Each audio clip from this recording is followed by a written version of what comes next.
A very sad day indeed. Now, Gilly, this story is huge. As a proud former Australian cricketer, how do you feel about all of this? Look, I was stunned. That was my first reaction. I pick up the phone like a lot of people do in the morning. I just couldn't believe what I saw. That then followed with the emotion of a feeling of embarrassment, but that was overridden by sadness. And it's still a really emotional thing to be, even to believe that I'm talking about this. It is unbelievable. But watching the snippets there and being here today, walking around and the comments from everyone, what it's reminded me is just what cricket means to Australians and where it fits in our society, and it's part of the fabric of the nation, and it means so much. And yet we are now the laughingstock of not just the cricketing world, but the sporting world. Gilly, it was interesting watching the clips just then. You had almost a physical reaction to it. You know, you threw yourself back in the chair, you threw your pen down. I find that press conference incredibly hard to watch. It really, it just churns your stomach. And I'm trying to step back and think, okay, I was a player once. The worst thing you wanted to see as a player was ex-players jumping on the team, sort of being anti the Australian cricket team. And I keep asking myself, hang on, am I going too hard? Am I getting too emotional and carried away with this? But I can't find an answer to that being, yes, you're getting carried away. Was there ever this sort of thing discussed during your time? I mean, there's a bit of that noise around today that everyone does it. That's what I think we're going to see play out in the next 24, 48 hours. Comments of various commentators or people around saying, oh, everyone does it. Maybe should just be made legal, but it doesn't matter. It's black and white in the rules. The underarm incident, people are saying it's the worst moment since then from the 80s. Well, that was a bend on the spirit of the game. That was still within the laws of the game. At that stage, you could bowl underarm. It wasn't very sporting, but you could. This is black worse. and white. It's much worse. This is like painting a horse and trying to win a race called Fine Cotton. Yeah. I mean, this is just blatant cheating. You saw Flem there say that it was stupid. Damien, it's not stupid. If this is unfolded as we've been told, we have it as a captain and at least one of our players are cheats. Simple Correct. as that. So how can Steve Smith go out there in half an hour's time and captain the Australian cricket team if he's a cheat? Well, as to what happens in this Test match, that who cares really? What do you think should happen? Yeah. What do you think should happen tonight? I can't see how Steve Smith can be the captain of the team going forward from here. I think that decision will be taken out of his What hands. about tonight, though? Yeah, look, I haven't even stopped to really analyse that. As I say, I don't think anyone's really going to be bothered what the result of this game is. I think that if they do play it out, they're going to get blown off the park anyway, because I can't see how they could be focused, and they're in such a dire situation anyway from a game scenario. So you played so much under Steve Waugh. What do you think he'd be thinking today? Oh, probably. And if you'd brought that up with him, if you'd said to Steve Waugh during a Test match, mate, I reckon we can get an advantage. We get the ball to swing. Why don't we scratch it up? Let's use a bit of tape and some sand. What would he say? Oh, he'd say, no, we're not doing that. I think it's clear that teams have chosen not to do it. I wouldn't want to sit for a moment and say that our team was more righteous than the other. It's more about these guys. These guys have made these decisions. Clearly, they said it themselves. Wrong decisions, bad decisions. They've just got to live with that. So it's not a matter, Pricey, of what could have happened years ago or it didn't, and it's about now and making sure clearly this never happens again. Gilly, I know you said you were stunned, and I can physically see that you're a very positive guy, and your body language already, you're quite, it's obviously taken a fair hit on you as a person, but are you also stunned by the sheer stupidity of how we went about it? Oh. Like those camera shots, it's pretty rudimentary stuff, right? Yeah, well, that's the other thing, making the decision to do it, but then we know there's 40 TV cameras around a game of cricket. And we know that this is one of the big ticket items. Match fixing, ball tampering, a few other things that, so we know that they are onto this. And with bright yellow tape. Like, they're not even good cheats. Not even They're in the bad canary cheats. yellow, are they, the one-day team? We heard James Sutherland there. He said he was going to treat this with utmost urgency. All day, since we all woke up this morning, people have been calling for Steve Smith to step down, including pretty much the Prime Minister, the Australian Sports Commission. They're calling for him to step down. But James Sutherland said in his press conference he hadn't even spoken to Steve Smith. Is he taking this seriously? Does he understand how upset Australia is right now?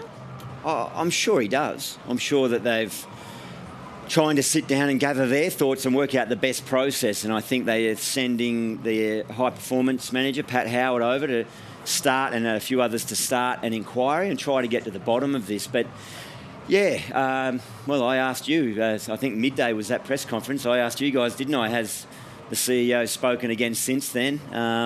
And the answer is no. But yeah, I'm sure he and the whole Cricket Australia board are very aware now of what cricket means to Australians and how disappointed we all are. On that, I think it's probably worth playing you a bit of what James Sutherland had to say, because you've been busy doing other things. Let's just listen to a tiny snippet of that press conference. I am shocked and extremely disappointed. But my job right now is to understand the facts and then to make decisions accordingly. There is an element of process, and I know people want to know more and they want to know what decisions are being made, but there is an element of responsibility to understand the facts. The facts are clear because the participants have acknowledged what they've done. Look, I agree. I would have thought a very quick, direct phone call to Steve Smith. Just tell me everything. Tell me everything so I can then analyse it and take it on board, because he knew he was going to have to front the press. Yeah, of and course. The questions were going to be coming. So I am a little bit surprised by that, but I don't know what James's day has been or the morning was. I'm always a bit sceptical about some of these things. I mean, we all jump in here. Yeah. And can there be any possible explanation as to why they would do that? Is there any defence that they can build to get the trust back of the Australian sporting public? I can only assume that there's not, because they've come forward and said it themselves. It seems like, Steve Smith supposedly cleared the coaching staff. You know, he said the coaches weren't involved, but, you know, that little grab we ran there and the footage seemed that Darren Lehman picked up on something it would have been on the monitors in the change rooms, and then get a message out, tell the boys to shut it down. I don't know. I'm sort of speculating there, but, I cannot think. Again, I keep trying to backtrack and don't be the ex-player that comes in and puts the slipper into the current team. It's horrible thought to be graded as one of those ex-players, but I can't think of any explanation, Pricey. Okay, we're going to have a quick look at that press conference this morning. Cameron Bancroft, who was the one that did it, that's the crutch cam that we've been looking at all day. Let's have a look at what he had to say this morning. You know, I'm accountable for my actions as well, and you know, like the captain said, I'm not proud of what's happened, and you know, I've got to live with the consequences, live with the damage to my own reputation that comes with. They both fronted the cameras very quickly after it happened, once they realised they'd been busted. They keep talking about this leadership team. Who's in the leadership team, and what actually is their role? That's a really good question. In footballing teams, certainly in AFL teams, and I think in NRL teams, there's a stated leadership group. 2 or 3, 4 players. Might be 5 or 6, and it's a blend of young and old, and the youngsters are trying to... For all the time that I was in the Australian cricket team, we never had a designated leadership group. There was never... We didn't sit down and say, you. It was an unwritten rule that it was coach, captain, vice-captain. Of course, you had your senior players that you would go around and utilise their experience and input, but there was never a designate. So I'm interested to who is the leadership group. But in your mind, do you think that involves the coach? Oh, well, no, I'm not saying that is in this case, but I'm saying in past time, my experience in the team, it was certainly... Can I run one theory past you, just so we can protect ourselves and back up here in case it all turns out to be innocent? Could Cameron Bancroft have done this rogue, solo, seen that he's got caught, and Smithy and the other players have gathered around him and said, we'll take the rap with you? I don't know. Surely that wouldn't be a smart thing to do, right? Yeah, it looks like it.